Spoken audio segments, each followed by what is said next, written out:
里是社交光谱，我是莱特，欢迎来到泰勒的20年的精华大课蓝图解码 2.0。关于课程的最新的一个更新动向，以及你想要获得更多的一个链接，请关注我们的公众号社交光谱，我们会在研讨会群里面不定期的进行直播答疑。那么我们来开始今天的一个内容。接下来大家可以看到泰勒给我们的2个练习，这个群体的练习呢，就是在帮助我们去打破表达中的限制，学会用声音、语调和情绪来传递信息，而不是去过度依赖具体的内容。大多数人啊，在公众面前讲话的时候，要么显得很刻意，要么投入的精力不够，要么过于注重内容，要么尝试用一些夸张的方式来吸引别人的注意力。而真正的解决之道，就是要学会自然的运用声音和情绪，赋予内容的感染力。我们来看第一个群体性练习，学会如何以一种专注于能量、语调、坚定和氛围的方式说话，而不是担心内容本身的一种练习方式。So what we'll do right now is we'll go into our first exercise. We've just led into this. And what I want you to do is I want you to learn how to speak in a way where you're focused on the energy and the intonation and the conviction and the vibe, but not worrying about the content. And what we need you to do is learn how to release that block in your mind, that you have to have the perfect thing to say. We've got to release that block, and we've got to get you talking and talking. What this is going to do, it's going to do a few things for you. And we're going to be, by the way, we're going to be stacking these exercises. They're going to be stacked one on top of another. So it's going to be a lot of like Karate Kid, Mr. Miyagi, wax on, wax off. I'm going to be getting you to do things that are a bit ridiculous. Wax on, wax off. But by the time that you combine these together, just like in the Karate Kid, he's blocking. He's like, I can't, this is crazy, right? I'm going to be getting you doing that. So these exercises are going to stack and get you doing this. And the end result is that you're going to be able to talk into a video camera. Say you want to be an ambassador for your business. Say you want to walk in and try to get a raise. Say you want to make friends with someone. Say you want to date. You're going to have unlimited things to say, but you're also going to make a major impact, okay? A major impact. So let's begin. What we're going to do right now is go into a video. Remember what I just did there. What we're going to do right now, right? What we're going to do right now is we're going to go, see, then I would start the video there. What we're going to do right now is we're going to go into an exercise where you're going to describe your drive here. Now, if your drive here was highly entertaining, we're not going to do that. Instead, pick something else, and you can pick whatever you want. But I want you to try something like your drive here, something boring. And I want you, and so you were here last time, so you probably did the drive-in, so you should pick something else. What is something boring that you could pick so that it's challenging you? Because if you're picking something awesome, that's too easy. Flossing. Okay, flossing. That's perfect. So, you've never done it before? No, I do it. Never floss? No. Have you ever done flossing as this exercise? No. Okay, so that'll be great. So, makes me want to do it. I'm kind of jealous. So, what you're going to do right now is you're going to go into an exercise where you're going to describe whether it's flossing, whether it's your drive here, and I want you to take about 2 minutes each, and I want you to use speaking with passion, intonation, conviction, and energy, and then I want you to lower the bar of how good or relevant the information has to be. Lower the bar of how good or relevant the information has to be, okay? Lower that bar. And what'll happen is you can literally just free associate and talk about anything. Like with flossing, you know, you could talk about the feeling in the gums, the speed of flossing, the pros and cons of flossing. Do you floss before you brush, after you brush? What is the thickness of the floss? Do you want the wax on the floss? Do you want that smell on the floss? Is the smell some weird chemical that's actually hurting your teeth, or is it actually helping your teeth? Is there fluoride? Is the fluoride good for you, or does it kill brain cells? There's different debates on it. It's in the water system. How often should you floss? What happens when that time that your teeth were bleeding and you had to floss through it? What your dentist said? The way that your dentist flossed. Do you guys see what I'm going here? The way you feel about flossing. What flossing says about life in general. How the way you do one thing could be another thing. You see what I'm doing here? You can stretch this forever. It's literally unlimited. You just relate the world is so big, right? So you just keep relating everything about the world and then just keep relating it back. It creates unlimited content. Remember, in the content game these days, high frequency posting gets you more subscribers and followers. That's the way the algorithms work. Quick last side point about this. Back in the day, I created this program. It's called The Blueprint. Who here's ever seen The Blueprint? Put your hand up. Okay, I created this program called The Blueprint. Who here's ever seen Hot Seat at Home? Put your hands up. Okay, so I created these programs, right? Hot Seat at Home and The Blueprint, I spent years working on. Years and years and years. This program, I spent years and years working on. But my videos, I do off the cuff. Now, when I did The Blueprint, that was an experience where I spent 4 years on one 4-day seminar, and it was a beautiful experience making it perfect. But you want to know what I realized? In the day and age of social media, if you're spending 4 years to create one piece of content, you basically, to the regular world, you are dead. Most people think that my mentor, Mystery, doesn't teach pickup anymore. Right? He's gone now, right? Excuse me. Hello? He's doing nothing different than he did before. Why is it that before he had a website, he was a teacher, and he taught pickup?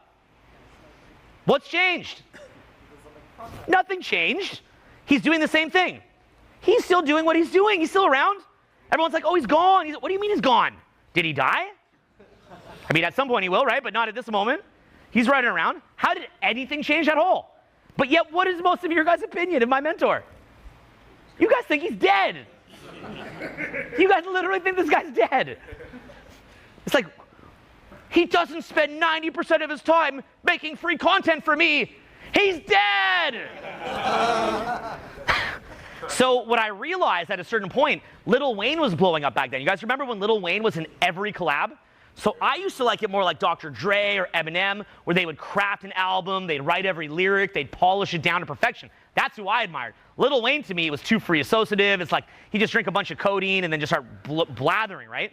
But the thing was, what he did was he'd go on anybody's guest star. I'm like, why is he gonna just go on any track? That's weird. Here's what he did. He was, by lowering it from a perfect 10 or a 9.8 to a solid 8 to 8.5, he was able to master the art of coming up with an 8.5 in 3 minutes, right? Eminem on one song is going to spend, if he's putting out an album every 2-3 years, if that album has, say, 20 songs, he's spending about a month per song. 1 month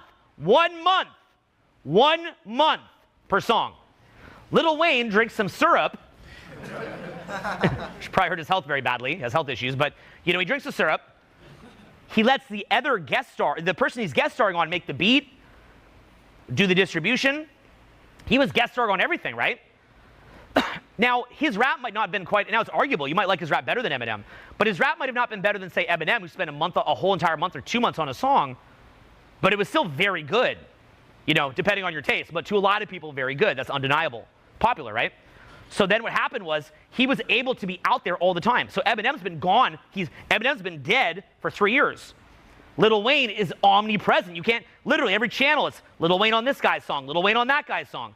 Then he goes and puts out the Carter 3, blows up. Carter 4, almost as good. Then he had a label dispute. That's the problem with the Scissorp, being all whacked out, him and his boss, right? The Birdman. They had their challenges, okay? Say no to drugs, kids. But they had a great run. What's going on there? It was the frequency of release. Learning how to master improvisational speaking means that when you do your social media, you can put out a solid 8.5 every day of the week if you want. Now, if you want to do a 10, I've done a 10. It's called The Blueprint. It's called Hot Seat at Home. It's called This Seminar. This seminar is going to be a 10 to me. But what I'm saying is, how long did it take to make this? I can't make something like this every day because this has so many iterations. I've reshuffled this and played with it and tried the different aspects for impact so many times. This seminar is probably, it's about 1 decade in the making. So to get what you're going to get here this weekend, it took me a decade to come up with it. To get the free tour, the 7 hours of content I recorded yesterday, I did in 1 sitting. You see? But that seminar yesterday is still a quality 8. Nothing prepped. And by the way, here's where it gets weirder. Let's add on to that. The seminar that I created yesterday is the quality 8 of my potential. But that seminar yesterday, because I speak so much, is probably at a higher level than most people's paid programs. So it's an 8 for me. Why is it at a higher level? What do you think? Because I teach all the time. When you teach all the time and create content all the time, your throwaway is probably going to be better than the person that just sat there working on the one thing because you're just releasing all the time.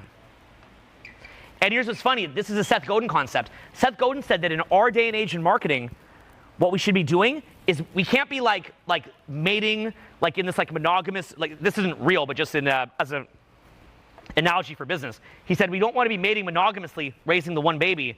We want to be more like a dandelion, shooting spores all over the city.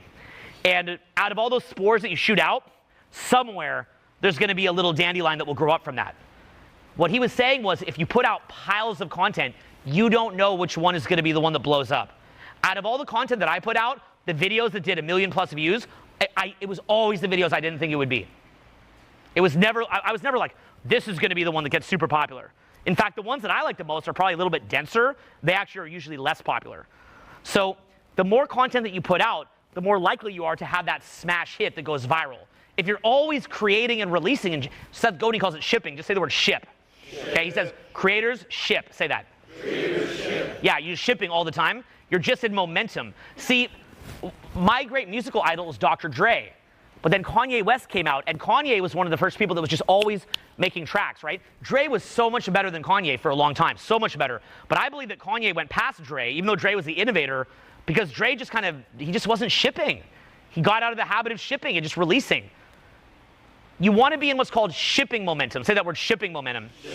Okay? So in the same way with, say, meeting people, if I'm out meeting people all the time, I don't need to do this perfect, scripted way of meeting people. I'm going to go out, I'm going to improvise, I'm going to have fun, I'm going to meet a ton of people, and what's going to happen is, if I'm just meeting all these people all the time, I'm going to wind up meeting somebody, and they're going to think I'm the best person ever, because I just met so many people.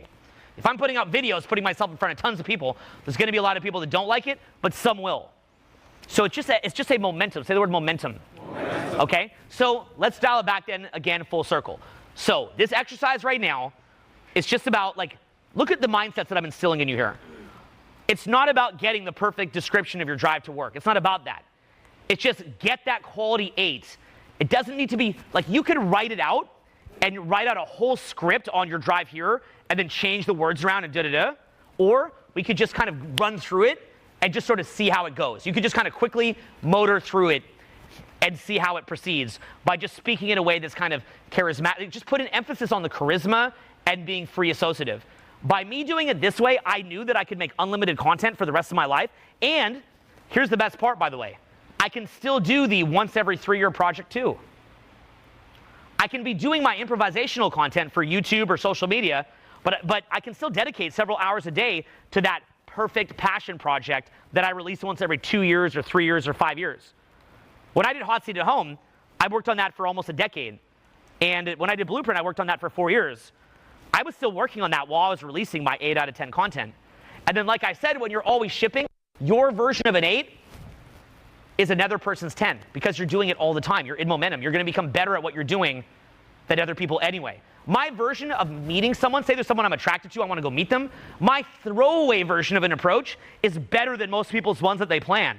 Way better, by the way. Why is that? Because I'm approaching all the time. My version at this point of a throwaway approach where I barely talk, I don't even do that much, is going to create more attraction in most cases than the person that sat at home thinking about it all the time. So it's like the momentum actually makes life easier. The momentum makes life more fun. And you always want to be in that momentum, all right? So let's track in the exercise. 如果说我们放下对信息质量的一个过高的一个要求，允许自己自由联想，天马行空。泰勒以使用牙线为例他从牙龈的感觉讲到了使用频率，从牙线的厚度讲到了上面的蜡和味道，各种各样的东西。所以说，只要你放飞思维，一个看似很简单的一个话题，都能够引出无限的一个内容。当你不再拘泥于事先准备好的内容的时候，而是敢于相信自己的直觉和感受的时候，你就能很自然流畅的表达，也更能打动观众。即使有一些想法可能不够成熟或者深刻，但是这种活力本来就是一种感染力。泰勒曾经花了4年的时间全心投入创作这个蓝图这个项目，力求尽善尽美。但是这个社交时代的来临，如果说你花了太长的时间去创作内容，可能大众就不认识你了。很多人认为我们的祖师爷迷男已经退出了这个教学，其实并非如此第一个练习方式已经看完了，我们接下来我会给大家分享第2个命题练习。